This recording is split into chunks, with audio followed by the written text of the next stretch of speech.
So first numerical under law of multiple proportion, the data has given us two oxides of carbon in which carbon has respectively these percentages 42.9% and 27.3%. Okay beta. The question given to us was two oxides of carbon, first and second, in both carbon percentage was given to you 42.9 and 27.3%. So if carbon and oxygen makes 100%, so what I did, I have calculated oxygen amount in the respective oxides. 42.9 carbon, so 57.1 oxygen. 27.3 carbon, so 72.7% oxygen. ये तो हमने percentages में लिख लिया. अब इसको percentages में ना लिखकर ऐसे भी लिख सकते थे, ये दूसरा तरीका है. ठीक है, अगर ये ऑक्साइड 100 ग्राम होते तो 42.9 ग्राम 57.1 ग्राम, 27.3 ग्राम 72.7 ग्राम, ये ग्राम्स आ जाते हैं आपके पास अपर वन. इनको देखिए, ठीक है, 1 ग्राम 42.9 ग्राम 57.1 ग्राम. अब हम क्या करेंगे, अगला टास्क हमारे पास क्या होता है बेटा, लॉ ऑफ मल्टीपल प्रोपोर्शन कहता है. Yes, now next task says to us कि जो मल्टीपल प्रोपोर्शन है उसको आप कैसे प्रूव करते हैं. We are taking masses of one element with respect to fixed mass of other.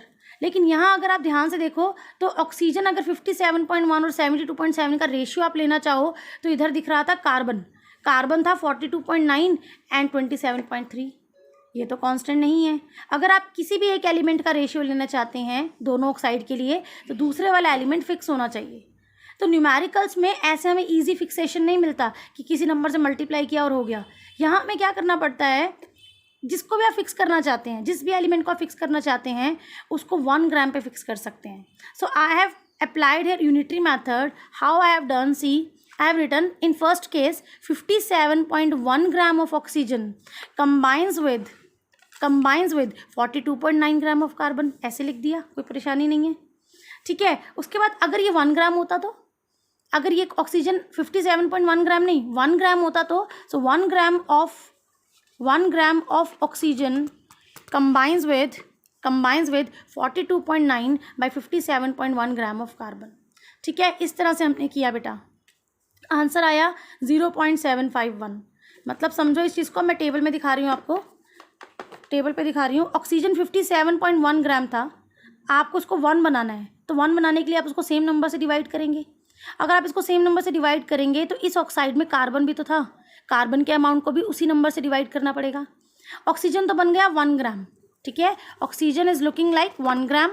जब ऑक्सीजन 1 ग्राम हो गया, देखिए जब ऑक्सीजन 1 ग्राम हो गया तो कार्बन 42.9 डिवाइड बाई 57.1, जिसका आंसर आता है 0.751. यही फ्रैक्शन है ना, देखो सेम फ्रैक्शन वहाँ भी देख सकते हो.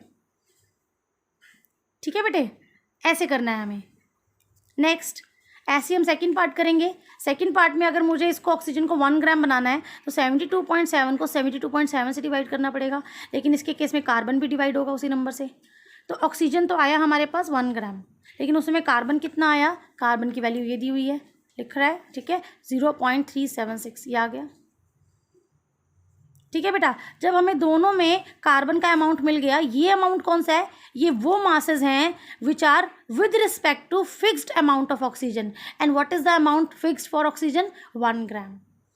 ठीक है, तो ये हमें वैल्यूज मिल गई. अब इसका रेशियो ले सकते हैं हम. पहले हम रेशियोज लेने के लिए अलाउड नहीं थे क्योंकि ऑक्सीजन फिक्स नहीं था. ठीक है, तो हमने अब ऑक्सीजन को फिक्स किया है 1 ग्राम पे. And now we can take ratio of carbon in compound 1 and in compound 2. So like this. Okay beta.